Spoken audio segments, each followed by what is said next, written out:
les amis, alors aujourd'hui je vous retrouve pour une vidéo sur demande. Le sujet c'est l'abandon, la blessure d'abandon.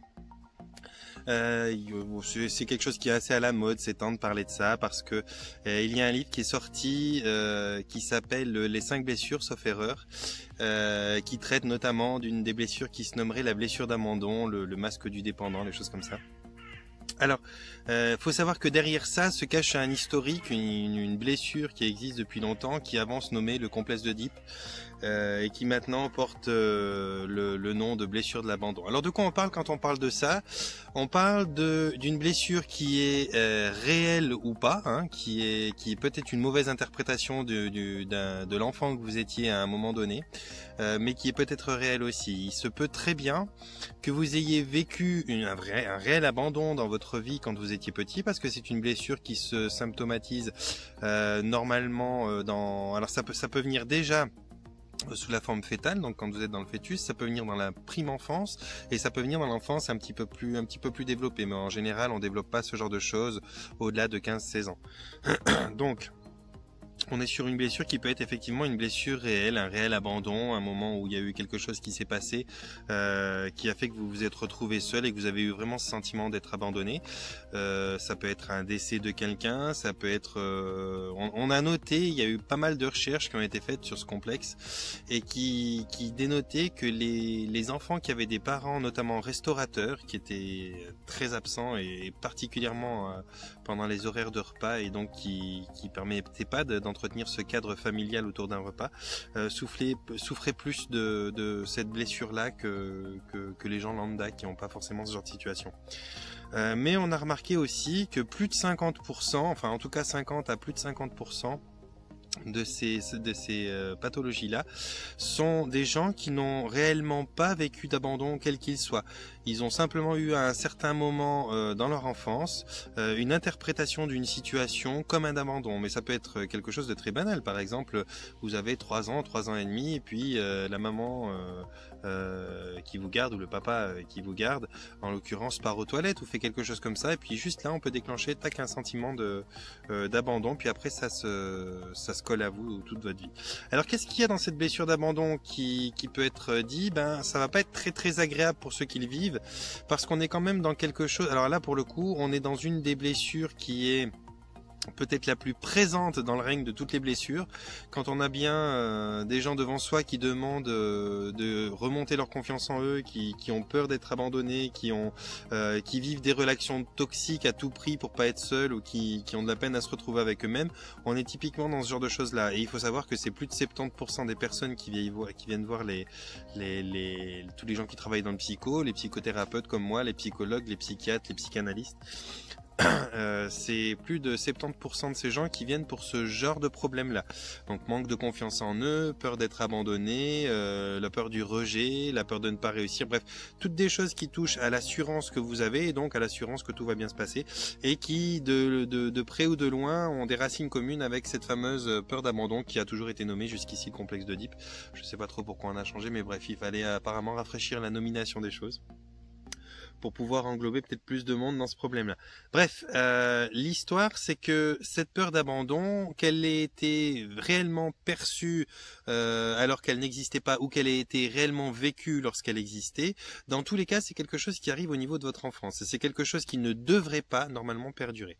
C'est-à-dire que la peur d'abandon, elle est un sentiment normal et naturel chez un être humain en bas âge parce qu'il doit vraiment se préoccuper et s'inquiéter d'être toujours encadré par un adulte. Pour la simple et bonne raison que sans ça, il ne pourrait pas s'alimenter. Alors je vous parle au niveau des lois naturelles et au niveau des mécaniques. Au niveau des mécaniques naturelles de nos fonctionnements pour que comment je vais dire ça? Pour que la race perdure, la race de l'humain perdure. Donc ce qui se passe, c'est qu'il y a réellement une mécanique qui se met en place comme ça quand on risque d'être abandonné jeune pour nous prémunir de ce genre de situation, pour nous prémunir d'une mort certaine. Parce que si à 3 ans vous êtes abandonné en tant qu'être humain, il y a peu de chances que vous vous nourrissiez, que vous vous protégiez et puis que vous surviviez. Donc elle est naturelle cette chose-là, même si aujourd'hui, quand vous êtes adulte et que vous la vivez et qu'elle vous pourrit la vie, elle est plutôt superficielle, elle est plutôt non légitime et elle est surtout plus réelle parce que un enfant de 3 ans qui est abandonné, on est d'accord que ça met sa vie en danger. Un adulte de 25, 35, 45 ans qui est abandonné, il n'y a aucun risque que sa vie soit en danger dû à ça. Donc ça veut dire que elle est plus dans la tête cette crainte et cette peur et même l'interaction de cette crainte et cette peur. Les conséquences éventuelles de tout ce qu'elle peut engendrer, c'est vraiment psychologique. Ça n'est plus un risque réel de mourir si vous êtes abandonné. Donc, il est important de comprendre pour les gens qui vivent ça, que indépendamment du fait que ce ne soit plus vraiment un risque naturel comme celui qui est mis en place dans un cerveau d'enfant, c'est quelque chose qui va être construit en permanence par votre mental et une partie de votre ego.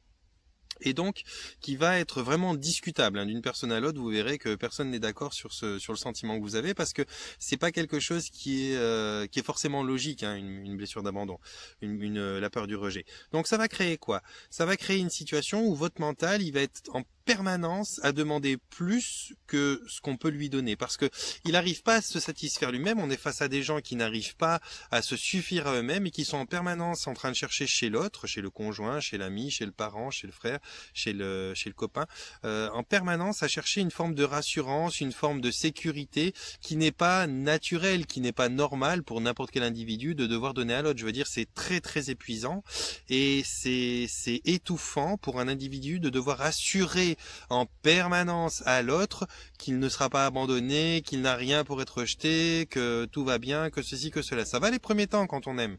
Mais au bout d'un moment, c'est épuisant et c'est étouffant. Et donc là, ça pose un problème parce que qu'est-ce qui se passe dans ces relations-là? Eh bien, le syndrome de base et le symptôme qui est ressenti et perçu par la personne qui souffre de cette peur d'abandon, c'est d'avoir peur d'être abandonnée. Elle en est étouffante, elle en est elle exagère sur tous les plans au niveau relationnel et donc elle va réellement faire en sorte que la personne en face qui lui a assuré ce confort de ne pas être abandonnée commence à sérieusement réfléchir à l'abandonner parce que au bout d'un moment c'est épuisant et quand c'est épuisant les personnes veulent prendre de la distance et quand elles prennent de la distance on est typiquement dans une forme d'abandon et là vous le revivez comme une forme d'abandon et c'est génial pour la partie de votre mental et de votre ego qui veut confirmer ça parce qu'on sait bien que les croyances, le cerveau cherche toujours à les confirmer. J'ai fait une vidéo dernièrement là-dessus, donc je parlais des croyances, qui expliquait que quoi qu'il en soit, votre cerveau, quoi que vous croyiez, quoi que vous pensiez, votre cerveau il est formaté pour aller chercher dans votre journée, dans votre semaine, dans votre vie, le détail qui va confirmer que vous avez raison sur ce que vous croyez. Donc si vous êtes dans un sentiment, dans un symptôme de peur d'abandon, de peur du rejet, de ce genre de blessure-là, vous allez votre cerveau en permanence qui va travailler à essayer de vous prouver que vous avez raison dans ce que vous croyez. Ça veut dire que n'importe quel détail qui pourrait pour n'importe qui passer pour un simple gravillon sur la route va être pour vous une preuve concrète que vous êtes à 2 doigts de vous faire abandonner, que vous êtes rejeté et ceci et cela. Et c'est très très très fatigant pour le monde quoi. Donc on sait aujourd'hui, ça a été prouvé, j'ai mis sur alors pour ceux qui me rejoignent sur ma page Facebook ou qui me rejoignent dans le groupe que j'ai créé un groupe qui s'appelle l'intention base du changement où je publie plusieurs vidéos, pas forcément que des miennes et des vidéos qui parlent notamment de la force de la puissance de l'intention, de la force de la pensée, de l'interaction de la pensée avec la matière. Et à ce titre-là, j'ai mis une vidéo qui parle d'un petit poussin qui s'est approprié les mouvements d'un robot qui n'était pas censé répondre à autre chose qu'à des mouvements, qu'à l'ordre du comment je vais dire ça. C'est un petit robot qui a été créé, un petit robot qui roule, qui est censé faire que des mouvements aléatoires, sans pré-programme, sans rien. Et on a acclimaté un petit poussin à croire que c'était sa maman. Ce robot, ce petit poussin va vraiment influencer le robot, sans qu'il y ait communication, sans qu'il y ait une autre forme de commande qui soit autre que la pensée. Et donc ce petit poussin va influencer le robot pour arriver à lui faire des mouvements qui ne sont pas prévus dans son fonctionnement initial. Et bien tout ça pour dire que je publie sur cette chaîne, sur ce groupe, plein de choses scientifiques qui prouvent aujourd'hui les choses qu'on peut dire comme ça à travers les partages de réflexion que j'ai sur cette chaîne-là. Et donc à ce titre-là, on prouve depuis un paquet de temps maintenant, et c'est très très bien étudié, que la pensée, que la croyance, que l'intention, que les mots ont une interaction avec votre vie, votre réalité, et donc que vous créez, que vous co-créez avec l'intelligence universelle, mais que vous créez votre propre vie selon vos croyances. Donc si vous êtes hypocondriaque, ou si vous êtes très optimiste, ou si vous êtes parano, il est évident que vous n'allez pas créer exactement la même vie, et qu'il y a beaucoup plus de chances que quelqu'un qui croit en permanence qu'il va avoir un problème ait un problème, que quelqu'un qui croit en permanence que tout va bien se passer.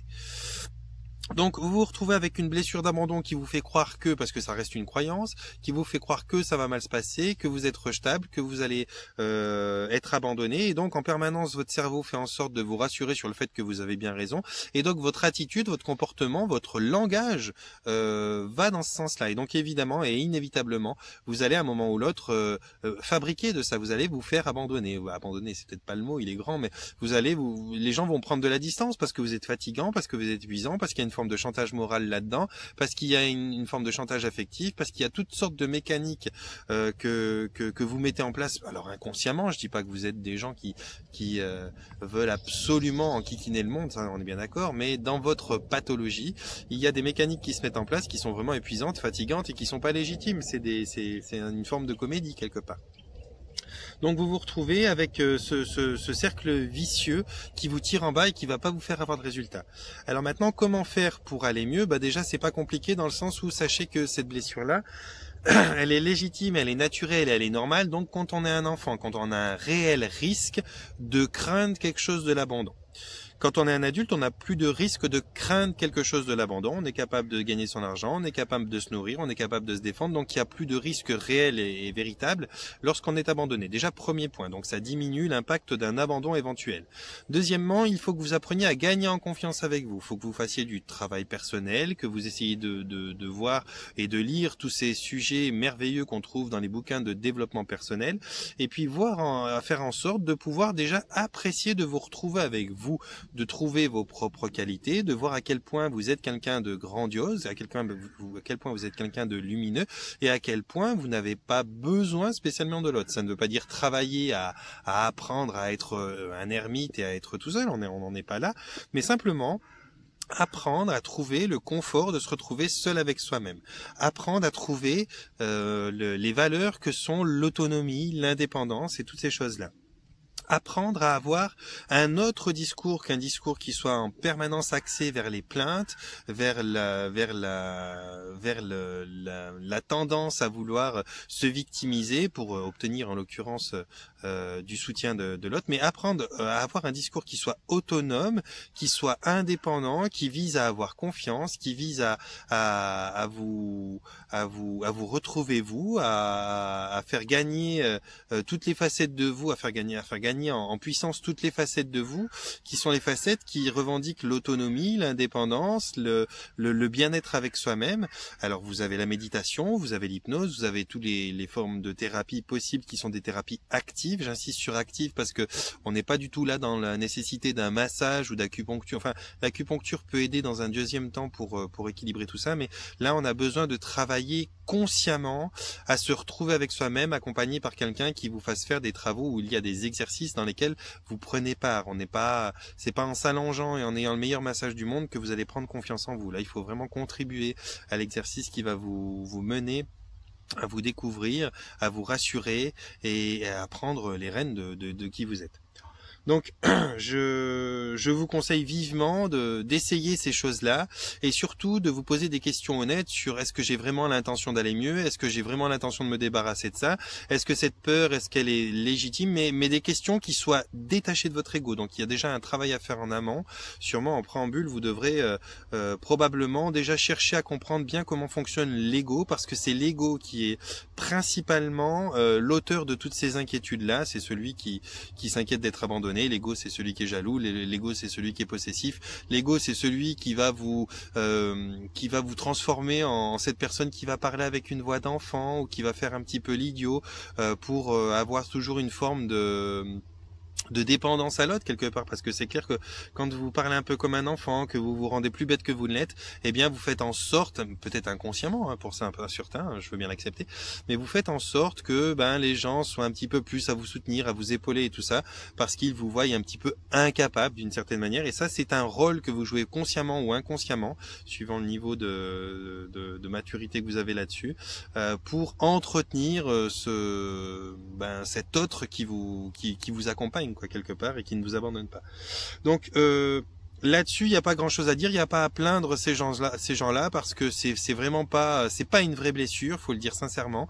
Il y a beaucoup de blessures d'ailleurs d'abandon qui ont même pas été vécues. C'est vraiment totalement psychologique, totalement forgé, construit par la psyché. C'est une forme d'intelligence dans le sens où c'est une forme de paresse, de fainéantise de certaines parties de votre ego, de se suffire à eux-mêmes et donc d'aller chercher chez l'autre, c'est aussi une forme d'addiction au fait que l'autre essaye de vous rendre heureux, que l'autre se plie en quatre pour vous apporter ce que vous avez besoin. Donc je suis désolé si ça plaît pas à ceux qui le ressentent, qui le traversent, qui le vivent, d'entendre ça, mais c'est la vérité. Donc après il y a beaucoup plus, selon moi, et ceux qui le vivent, il y a beaucoup plus de confort et de plaisir à être réellement autonome et indépendant du bon vouloir d'un autre à vous rendre heureux, que de chercher en permanence, c'est épuisant puis ça sert à rien, que de chercher en permanence le fait que l'autre, l'extérieur, vous rende heureux et réponde à vos attentes et à vos besoins.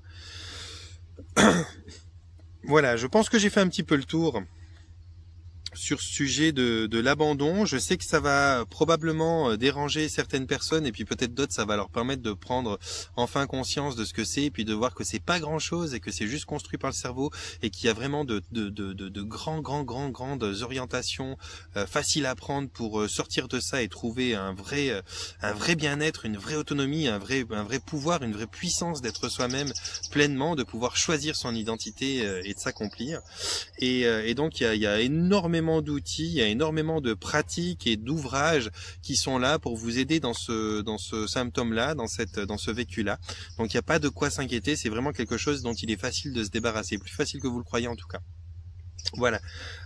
Bien sûr, je vous encourage à vous faire aider, à essayer de trouver en vous ce problème si c'est vraiment ce problème que vous vivez. Sinon, si vous avez réellement vécu un vrai abandon qui soit difficile et douloureux dans votre jeunesse, et bien finalement, même si au moins c'est légitime, ça n'est pas plus compliqué à combattre. Du moment qu'on est adulte, il y a quelque chose qui doit de toute façon être intégré par la personne qui fait qu'elle comprend que l'abandon en lui-même n'est plus un risque.